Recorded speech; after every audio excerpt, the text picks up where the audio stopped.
Good morning. I'm Stefan Werkstatter, VP of Sales, EMEA at EPC, and welcome to today's webinar, GaN Basics and Applications. This is the first of a series of 3 webinars in Europe, and will show how GaN is providing superior performance transistors. We will discuss the basic structure of the GaN FETs and ICs, and the key differences and advantages over silicon MOSFETs, and briefly introduce the applications for which GaN is best suited. Before we get started, I would also like to go over a few housekeeping items for today's event. You will have the opportunity to submit questions to the panel by typing your questions into the Q&A feature at the bottom of the screen. You may send your questions at any time. We will collect these and address them during the Q&A session at the end of today's presentation. And now I would like to introduce our speaker today, Tiziana Morganti, who is our Senior Field Application Engineer in EMEA. Thank you. Good morning and welcome to the webinar. I think we are on the time. Let's maybe wait one more minute for the late guys. Then we can start. Okay. So today we will talk about the gallium nitride basics, so how our devices are built and how they work and which advantages they have compared to silicon. And we will introduce very briefly the applications for where our devices are well suited. So this is the agenda for today. So introduction about our GaN FETs, our products, how do they compare versus silicon MOSFETs, our GaN IC technology. Then we will show the layout techniques for optimizing the performance of our devices. We will show the basics of the thermal design, and we will introduce some applications. And we have also a slide with the summary of the support we have on our website. So briefly, GaN FET is a transistor, so it's a 3-terminal device. It is voltage controlled. It is enhanced mode, so it is normally off, and it includes a diode function in the 3rd quadrant. So basically, this is the usually used symbol. It's the same as the silicon MOSFET. The diode here is not a PN diode, but it's a functional diode. It's a diode function. EPC offers chip scale package devices, which are in die form with the bumps underneath to be soldered on a PCB. We have 2 formats, ball grid arrays and land grid arrays. And last year we also introduced a package device in a flip chip quad flat pack, which is shown here.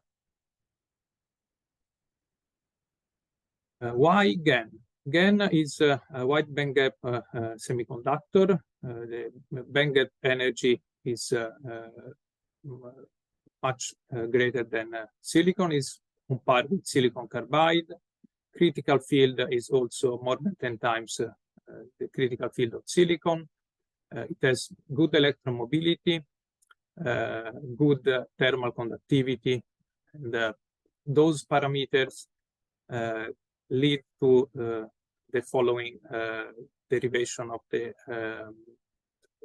RDS(on) of the device versus the breakdown voltage. So basically, the higher electrical field can lead to much shorter drift region. The mobility, the high electromobility can get lower RDS(on). So this translates into an RDS(on) that is a function of the breakdown voltage and the 3rd power of the critical field. This translates into what is called the Baliga figure of merit. So RDS(on) per square millimeter in function of the breakdown voltage of the device. So this is the theoretical limit for the device built with those materials, silicon carbide, GaN. Basically, GaN can allow a device that is theoretically 1,000 times smaller for the same RDS(on) compared to silicon. So this allows smaller devices with still low RDS(on). So our technology is gallium nitride on silicon. So we have a substrate of silicon, which is constitutes most of the thickness of the device and is a mechanical support for the following layers. We have an adaptation layer, then we grow our epi gallium nitride. On top of this, we grow thin layer of aluminum gallium nitride, and the difference of the lattice between the aluminum gallium nitride and the gallium nitride creates a local strain at the interface, and this local strain by piezoelectric effect creates free electrons. So in this case, we built a conductive zone between those two terminals. So what we built is basically a short circuit. So this is called the bidimensional electron gas.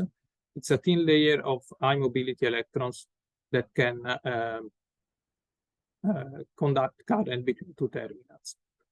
Now we need to control this device. So what we build is a gate region, is a p-doped GaN with the gate metallization on top, and this gate push away the electrons underneath and opens the channel. So what we have is normally off device. Applying a positive voltage to the gate with respect to the source, the electrons are recalled back and the channel is closing and the current can flow in both directions. So basically we have a voltage control transistor. It's enhanced mode, so we need a positive voltage with respect to the source to close the channel. So the threshold voltage is typical 1.5 volt. We have bidirectional conduction in the channel, and it is a lateral conduction device. So everything is happening on a thin layer on the surface, and this is important because we can integrate more devices in a single die. Regarding the reverse conduction, there have been in the past a lot of questions related to the body diode. If we have that function, the answer is yes. How it works? So basically, let's start from this condition. So we have the source short circuit to the gate, so basically 0 volt between source and gate. So the device is open, so the current cannot flow. If I apply a positive voltage to the drain, the current cannot flow. If I apply a negative voltage to the drain with respect to the source, what happens is that the electrons are recalled back under the gate because of this voltage. So basically, a positive voltage is developed between the drain metal and the source and the gate. So the electrons are recalled back. And when the same threshold voltage is reached, the channel is closing and conduction can start. So basically we have a function that is blocking the current when drain voltage is positive with respect to source, but it is letting the current go through if the drain voltage is negative with respect to the source. So this is the definition of a diode function. So basically what we have is this diode function.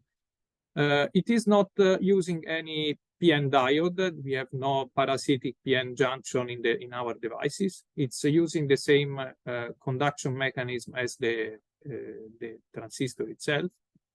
So majority carrier only. So we have no recovery charge related to this diode. So this is one of the major advantage in hard switched application with our devices. What does it mean? Basically, this is much different from silicon. So silicon have a parasitic body diode, which is associated with reverse recovery charge. This reverse recovery charge is increasing with temperature. It's increasing with the turn-off rate of change of the current. It's increasing with the dead time. And it's usually snappy, so it's not a soft recovery diode. So this, if you use GaN FET with 0 QRR, you can reduce the switching losses, and you can also eliminate one of the source of noise for hard switching circuits. So summarizing the main differences between GaN and silicon, so we have a better figure of merit. So we have devices that are several times smaller. It depends on the drain to source voltage. In the 100 volt technology node, we are about 5 times smaller for the same RDS(on). In the 200 volt, we are 16 times smaller for the same RDS(on). We have much lower gate charge, so we can provide faster switching. The gate turn-on voltage is 5 volts, and this compares with maybe 8 to 12 volts for silicon MOSFETs. So in total, the power for the gate drive circuits is about 20 times lower than with silicon MOSFETs. This allow converters switching at megahertz frequency. We have lower output charge for the same RDS(on). We have the switching gate charges that are much smaller, so we can switch much faster both the voltage and the current. We have no recovery charge in the third quadrant. And all those factors enables much higher frequency of operation. So we go from few hundred kilohertz for buck converters to several hundred kilohertz. Then we have resonant converters operating up to few megahertz. And this is enabled by the characteristics of our devices. And also, since we have a planar technology, we can integrate more devices in the same die, in isolated pockets of the same die. So we can build half bridges and integrated circuits. Just to have a quick comparison between GaN and silicon, in the 80 volt, 100 volt voltage range, how do we compare with a state-of-the-art silicon MOSFET? So basically, this is the EPC2204. It's a generation 5 device, which is 1.5 by 2.5 millimeter in size. So it is 100 volt, 6 million, and this compares with 8 volt, 7 million, the silicon device. The area is much smaller. The gate charge is much smaller. And we have a good thermal conductivity from the active region to the top side of the device. We recently introduced our generation 6. We have currently an engineering sample of the EPC2619 available. And this is the new generation is an 80 volt device with 4 million RDS(on) in the same size as the 2204. And we are able to reduce the RDS(on) without changing or increasing the gate charge. So if we compare here, we have like slightly bigger total gate charge, but the Miller charge is the same as the previous generation. The output charge is the same as the previous generation. And this compares very well against the silicon MOSFETs.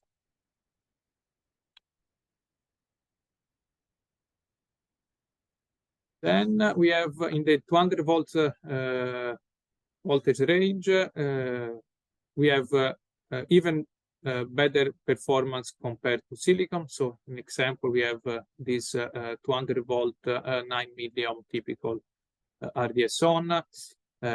You can see we have the EPC 2215. It's 4.6 by 1.6 millimeters, so it's more than 15 times smaller than the silicon MOSFET, and it has lower RDS-on. And all the parasitic charge are much smaller. We also recently introduced the EPC 2304, which is our lowest RDS-on device in the 200 volt range. It's 3 by 5 millimeter, so still much smaller than the silicon. And we have 3 milliohm RDS-on with 3 times smaller, so 3 times smaller RDS-on with 3 times smaller gate charge and smaller output charge also.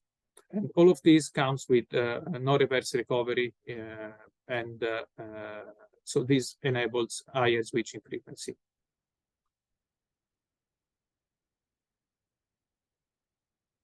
Then regarding our ICs, we have said before we have a planar structure, so we can integrate more functions on a single die. So all of these are examples of products with monolithic die and integration of the gate driver and the power stage.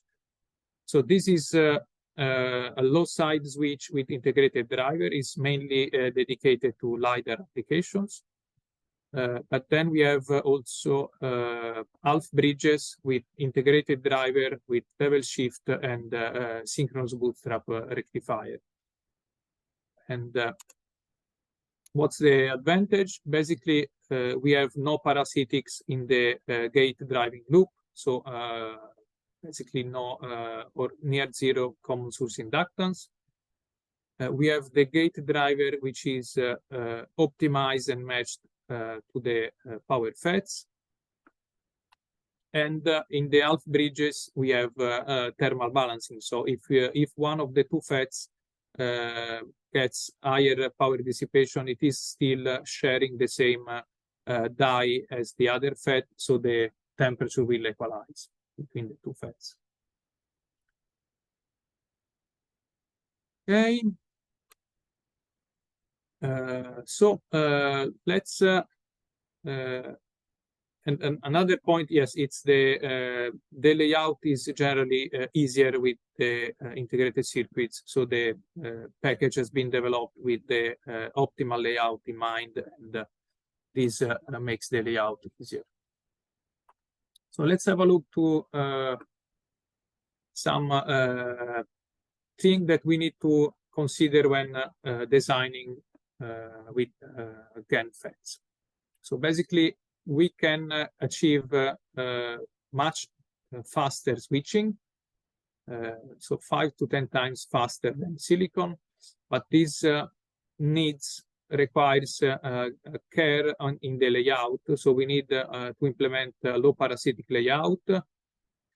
So we need to reduce as much as possible the power loop inductance. This is not only for reducing the losses, but also to reduce the ringing. So in the picture here, you can see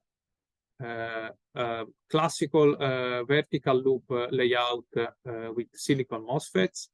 It's the red curve here. You get quite a lot of overshoot during the switching. Then a vertical loop layout for gallium nitride FETs, which is better because the devices are smaller and we have less parasitics in the package, but still providing some overshoot. Then the green line is an optimized layout with lower parasitic, and you can see how cleaner is the switching waveform, and this translates not only in lower losses, but lower EMI and also lower requirement in the VDS ratings of the device.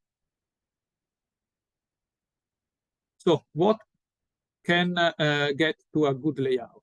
So we have on our website several application notes related to the optimal layout, but this is just a very brief summary of it. So the first priority is to reduce the common source inductance. The common source inductance is the inductance that is in common between the power loop. So the power loop is from the bypass capacitor to the half bridge and back. So this is the power loop, and this is the gate loop. This common source inductance is in common between the gate loop and the power loop. So this works in a way that when the current tries to increase in the power loop, it creates a voltage which is proportional to the rate of change of the current in the power loop, and this voltage counteracts the gate drive voltage. So basically, it reduces the strength of the drive in the gate. And this, at the end, reduces the switching speed. So this is the first priority, so minimize the common source inductance in the gate drive loop. The second priority is the power loop inductance.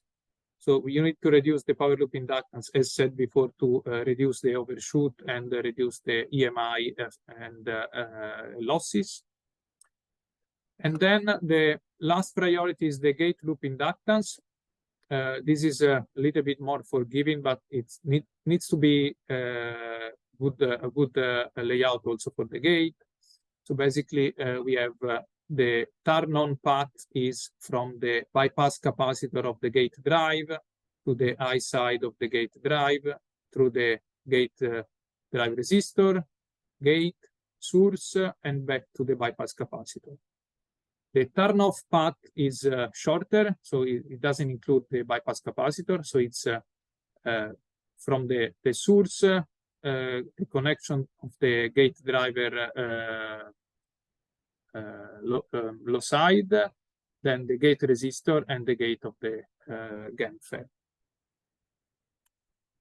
So basically, those are the priorities. How to implement a layout that satisfy those constraints. Basically, what we suggest is this kind of layout. It is called internal vertical power loop or optimal power loop. So it is, as you can see, it is fully developed in the first 2 layers of the PCB, and we recommend to build a PCB stack up with short distance, so thin insulation between the top layer and the first inner layer. So we recommend to place the components on the top layer, including the bypass capacitors and the gate driver. And then needs to be the shortest, in this direction needs to be as short as possible, and in this direction needs to be the widest as possible. So this is to reduce the parasitic inductance. We recommend to use multiple bypass capacitors, smaller bypass capacitor instead of a single bigger one, because the parasitic inductance of the components is in parallel and is reduced. We recommend to use as many vias as practically possible, so to stitch the connections to the inner layers. We recommend as thin as possible insulation between the top layer and the first inner layer, and this is basically driven by the voltage ratings and that needs to be withstand by the insulation. Then the vias needs to be spread as much as possible, and yeah, last note, this ground return here. So let's have a look to how it works. So basically, let's start from the bypass capacitor. This is the input bus. So the high frequency currents are going to the drain of the high side FET. They are returning from the source of the high side FET. This is the switching node. Then the drain of the low side FET, the source of the low side FET, and the ground. The ground needs to be returned to the bypass capacitor, and this is made by the first inner layer. So basically, you have this wide polygon with the no interruptions, so it's a plain polygon that is returning the high frequency currents from the low side source to the bypass capacitor. So you can see the currents are flowing this way, and the loop area of this layout is very small because it's this length by the thickness of the insulation of the PCB. So this is providing the lowest parasitic inductance of this layout of this half bridge layout. Then what about the gate? Gate driving. So we have a gate driver here. We have the high side gate driver and the low side gate driver. It is important to have a return path that is related to the right signals, because the high side gate drive needs, they are referenced to the source of the high side FET, which is the switching node, and the low side gate drive signals, they are referenced to the ground, which is the source of the low side device. So we see often ground below the high side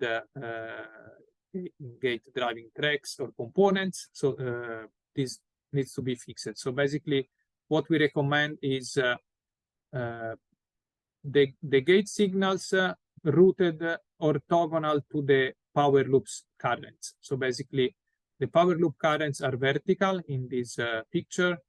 The gate drive currents are horizontal. And this allows to reduce as much as possible the common source inductance. And the other point, the other point is the return polygon below the gate drive signal. So this is the high side. It requires to be referenced to the switching node. In the inner layer 1, so the first inner layer below the top layer, you need to place a small region which is connected to the switching node that works as a return for the gate drive signals of the high side, and this minimize the parasitic inductance in the gate loop. For the low side, it's simpler. It's they are referenced to ground, and we have this patch here, which is carrying the currents for the gate drive signals. Okay. So now the second problem is the heat removal from the devices. So we have we can guarantee lower losses than silicon, but still the heat needs to be removed, and our devices are small. So basically, the thermal design needs to be done properly. So in terms of the devices, we have the chip scale packages, but also on the QFN packages, we have optimized the thermal path from the active region to the PCB. Basically, the active region is right below the bumps, the solder bumps you see here. So the thermal conductivity from the active region to the PCB is pretty small in our devices. It's a few degrees per watt. It depends on the side of on the sides of the device, but it's smaller. And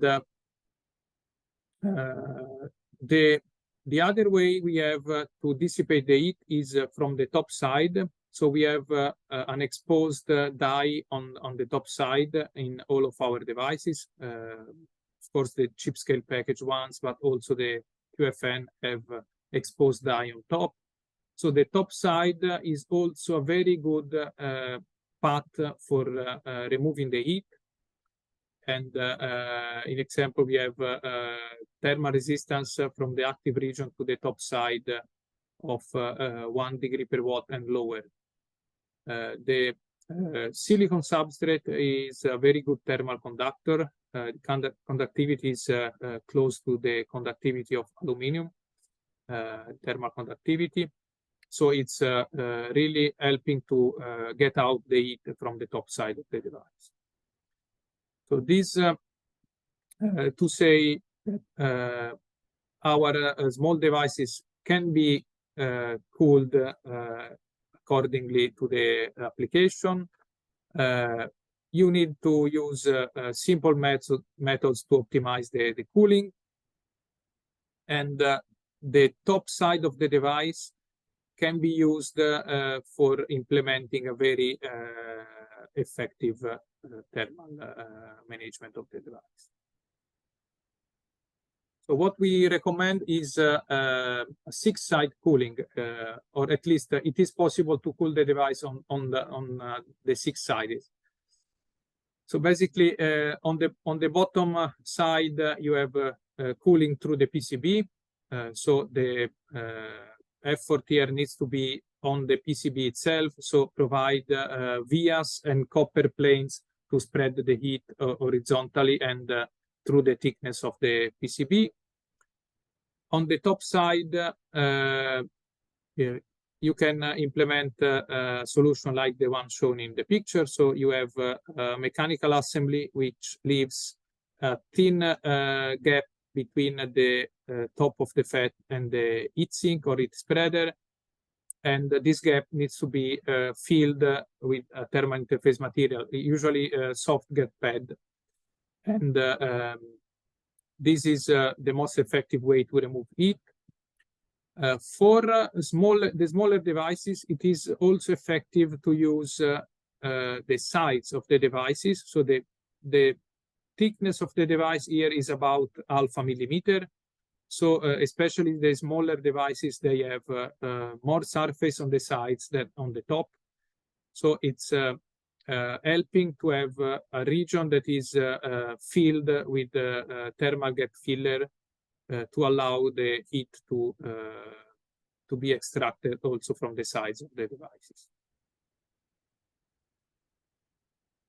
This is a picture of an example for a thermal solution. So you have spacers that they are defining the distance between the bottom of the heatsink and the top of the device. The top of the device is sitting at around 0.7, 0.8 millimeter on top of the PCB plane. So we recommend spacers which are 1 millimeter thick or 1.5 millimeter thick. Then you can use a soft gap pad thermal interface material, which is usually 0.5 millimeter thickness. And then you can assemble the heatsink on top. So this is an example taken from one of our eval boards, and is the technique we are using in most of our eval boards to dissipate the heat. Regarding PCB cooling, we do not recommend a layout like this one, so without vias, because the heat tends to stay on the top side of the PCB. It's true, we have some copper pores here that are helping to extract the heat, but this is limiting the amount of heat that can be extracted. So what we recommend is to use a good amount of vias. If it's not possible to place the vias in the pads, it's okay to place them close to the devices on the side. The optimal solution we recommend is by using via in pad plated over. So it's IPC 4761 type 7 via, so which is filled and plated over. And this kind of vias can be placed in the pads of under the pads of the component, and this creates the shortest possible path to the inner layers of the PCB. Here is the results of a simulation of those three layouts. So without vias, with side vias, and with in-pad vias. And you can see how the temperature is decreasing. So basically, the lower thermal resistance to the ambient is achieved using vias under band. This is another example. So we had a challenge from a customer. So they were using 4 square millimeter devices, and they had to dissipate 6 watt, which looks a lot, with less than 25 degrees temperature rise. So what we needed to achieve is less than 4 degree per watt junction to heat sink thermal resistance. So what we did is to place a copper thermal shim close to the device on the PCB, and this is helping to get the heat out from the PCB and up to the heatsink that is on top. So this is just 1206 0 ohm jumper. Example part number is here. Then we placed a drop of gap filler which creates around 7 millimeter diameter drop on the PCB, and the spacing to the heatsink was defined mechanically to be around 0.2 millimeter. So what we achieved is less than 25 degree per watt. Less than 25 degrees, sorry, temperature rise with 6 watt of dissipation. So we achieved the specs that the customer required. So let's have now a quick look of when and why you should use GaN in your application. So basically, quick recap, compared with silicon MOSFET, we can provide smaller devices. We can provide much faster switching, so less losses, or higher frequency, or a combination of both.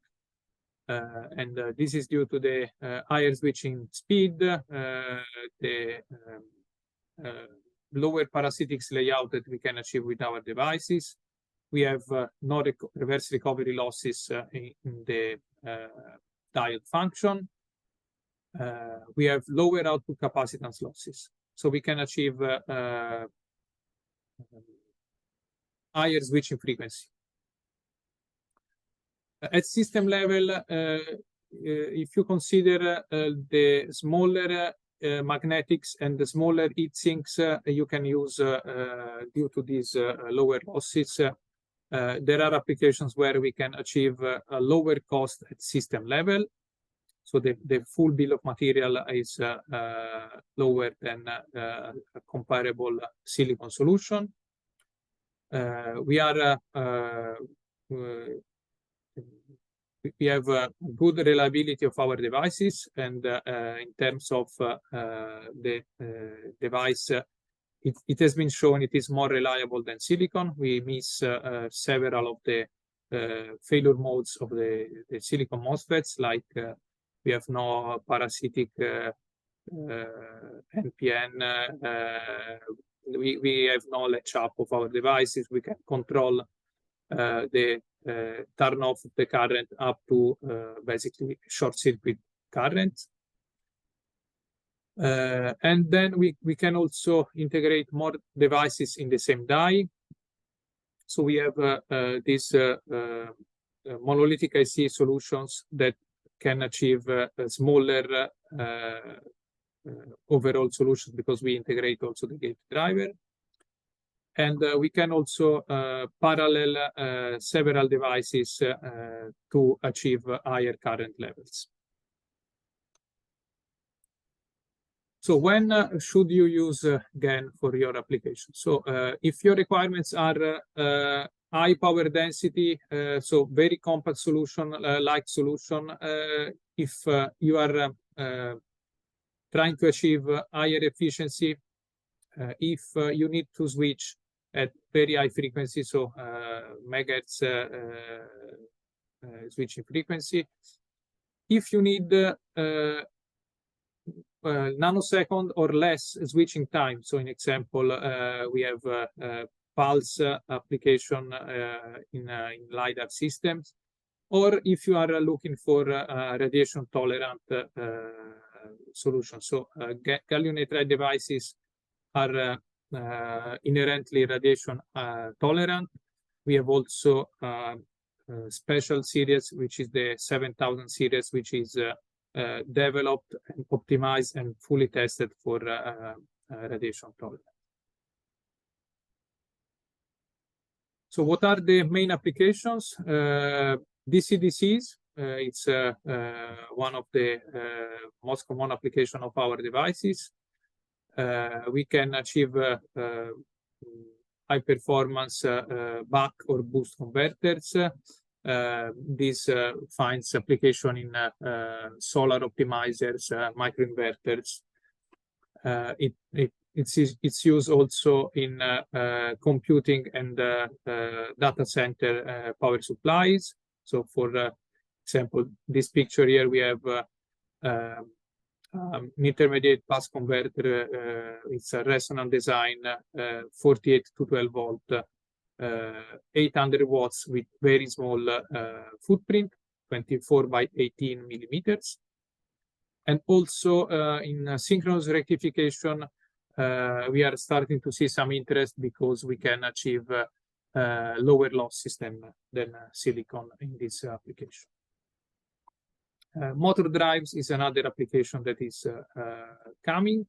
We are working in the field of micromobility, so e-scooters, e-bikes, small e-cars, servo drives,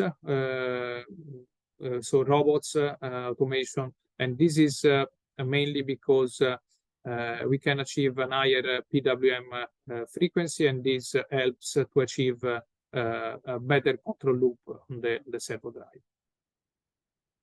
We are working with power tools manufacturers, forklifts, and in general battery operated equipment. And also drones is another field where the compact and lighter solution is appreciated. Then we have the LiDAR application. So basically LiDAR is a system where a very short pulse of light is emitted by a laser diode, and we are in the laser diode drive circuits. And this short pulse of light is reflected by the targets, and the time of flight is measured, and so the distance of the target can be measured. So we are achieving pulse durations of few nanoseconds with several hundred amps peak current. Then we have Class D audio, which requires high switching frequency for better audio fidelity. And we have also ultrasound drivers. And also we have application in the field of AC to DC converters or inverters with multi-level topologies for both the power factor correction rectifiers and the inverter. Finally, a quick look at our website. So we are providing extensive support on our website. We have layout application notes. We have thermal application notes. We have the thermal tool. We have recommended thermal interface material. We can help to select the right device for your application. We have buck converter tool for losses estimation. We have SPICE models. Then we have guidelines about the assembly, so both for prototyping and for mass production, so footprint and stencil design. we have application notes, and also we have published a few books in the past, which are the reference for gallium nitride application. Okay, I think we are at the end of the webinar, so now it's time for questions. Yeah, thank you, Tiziano. So now we're going to begin answering the questions submitted during today's presentation. And as a reminder, you still can submit questions by typing your questions to the Q&A feature at the bottom of the screen. So Tiziano, the first question is, with the return path going right below the switch node, how to compensate for the capacitive loss between the switch node and the return ground? Okay, let me show the slide. So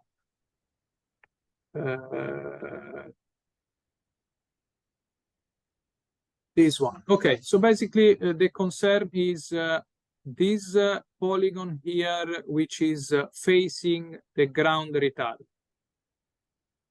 Okay, this is tolerated because the capacitance, even if you have like a 0.1 or 0.2 millimeter thickness of the insulation, the capacitance of this polygon here versus the ground is usually negligible compared with the COSS capacitance of the devices. So it's true, it's adding a small fraction of losses to the output capacitance losses, but it's completely negligible compared to the COSS of the devices in most of the applications. Of course, if you have a very small device with high RDS(on) and very small output capacitance, you can consider this and reduce the size of the switching node polygon. But let's consider the size we are talking about is so maybe this is 7 millimeter, 6 millimeter by few millimeters. So it's very small capacitance. Okay, the next question is, will the vias under the GaN pads add parasitic inductance?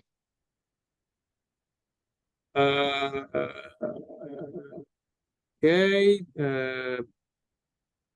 Well, yes, but if you add vias, if you need vias to connect to an inner layer and you need it, if you place them under the pads, the parasitic inductance is reduced. Okay, next question is, why you compare GaN FETs with silicon MOSFETs? Is it because of the lack of silicon MOSFETs for low voltage applications? No, we think we have a future path ahead because the silicon MOSFETs have reached an optimization level for which the RDS(on) cannot be reduced further without adding significant increase of the output capacitance. And that is because the vertical structures that have been realized and optimized in the latest years. While our technology is shown to be future-proof because from one generation to the next, we can significantly reduce the RDS(on), which doesn't mean 10% reduction. It means 30, 40, 50% reduction without impacting on the parasitics. So we believe that, yes, we are now in a fraction of the applications where you need compactness, efficiency, high frequency, but we believe this set of applications for which we will be very competitive will grow in the future because of these new generations that are coming with significant improvement of the parameters. Thank you, Tiziano. Another question is, What is the role of the substrate conductivity for heat dissipation? How to dissipate heat from the FETs? Okay, let me show this picture here. So basically, let's consider this is the substrate, and this is roughly more than 95% of the thickness of the device. So basically, the active region is here. Active region is here. And so the power losses are generated in the active region. The silicon substrate is tightly coupled to the active region, and the silicon is a very good thermal conductor. So basically, what happens is that we have a very low thermal conductivity, thermal resistance path to the other side of the device. So basically, let's consider this slide here. So basically, you generate heat here, and you can transfer the heat through the silicon on the top side, and you can apply an heat sink on the top side. And this also applies to the QFN package. So we have the exposed die for the same reason, because the thermal resistance between the top side of the device and the active region is very small. Okay, it's working as a heat spreader, basically. I think this also answers the question, is it easy to cool the devices? How do you do it? I think you already answered this. There's another question. Do you have a plan to provide isolated and integrated gate drivers? Galvanically insulated. Galvanically insulated, no, there is no plan in the future. We, at least not as a monolithic IC. Regarding co-pack between silicon and FETs, we have several projects going on with partners. But we will not manufacture a galvanically insulated gate driver, integrated circuit with gate driver. Mm-hmm. Another question, what about short circuit withstand time of the GaN FETs? Short circuit withstand, so basically we have done some experiment. We have reliability reports with testing about short circuit capability. We have shown that our devices can survive several microseconds short circuits. The current in the device will reach saturation, so it cannot go above a certain value. So basically what happens is the resistance of the channel will grow, and the device will have a lot of voltage drop on it and a lot of power losses. We can withstand several microseconds of short circuit, and we can also turn off during short circuit. So basically the withstand time, it's depending on the device. The smaller devices, higher RDS(on) devices, can sustain the short circuit for even more than 10 microseconds. The lowest RDS(on) devices, it's going to be shorter time, a few microseconds. So yes, this usually gives time to provide a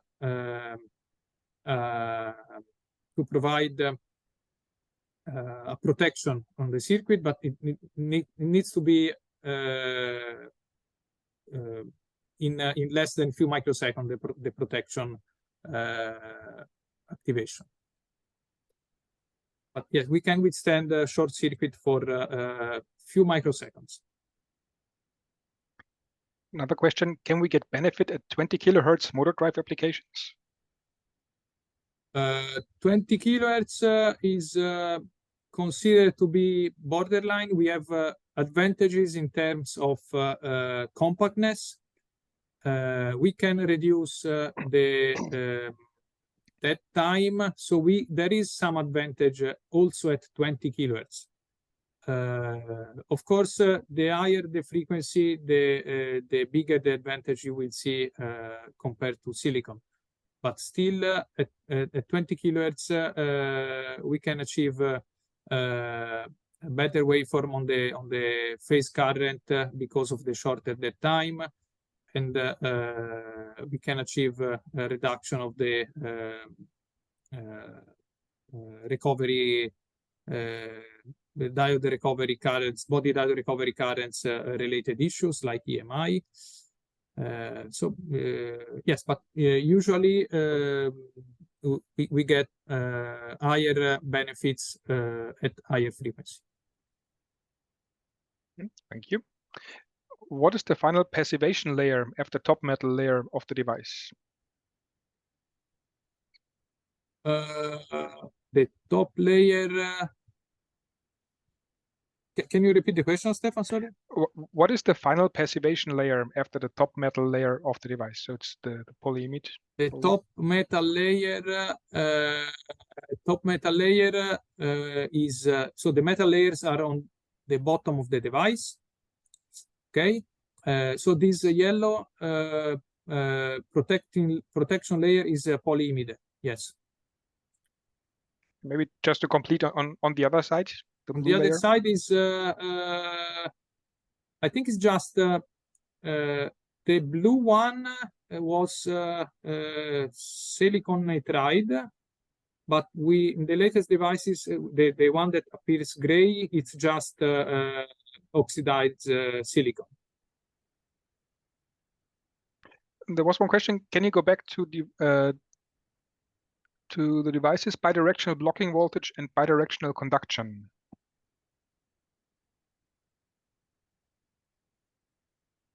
Okay. What's the question? Repeat this. So the question is, I guess, what is the bidirectional blocking voltage and what is the bidirectional conduction? We have no bidirectional blocking capability. The blocking capability is drain to source. So drain to source, you can turn off the device by shorting the gate to the source. So the current from drain to source cannot pass up to the withstanding voltage of the device.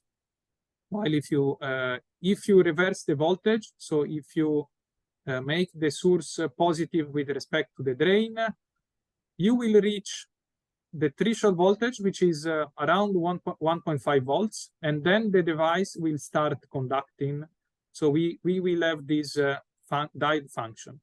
In terms of current capability, when the device is turned on, so gate to source 5 volt, the current can flow in both directions because the channel is closed, so the current can flow bidirectionally, and the ratings are the same for both directions because it's the same current carrying mechanism.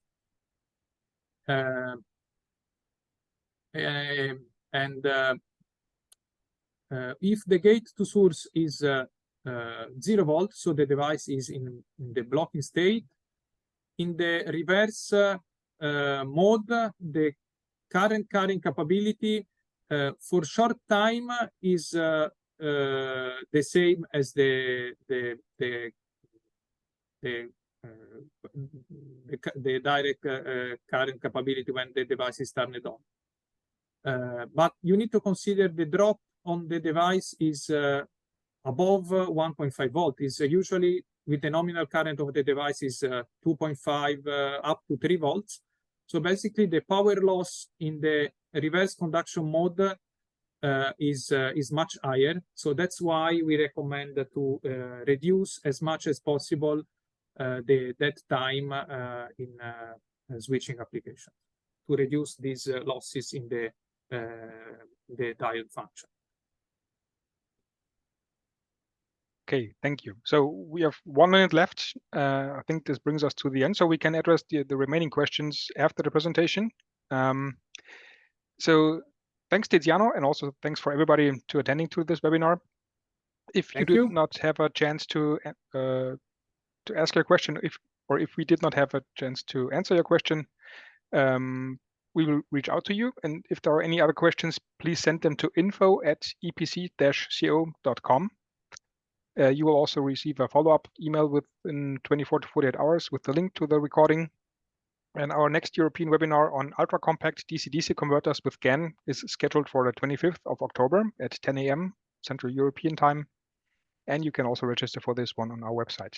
So thanks for joining us today and have a great rest of your day. Thank you. Thank you. Have a good day.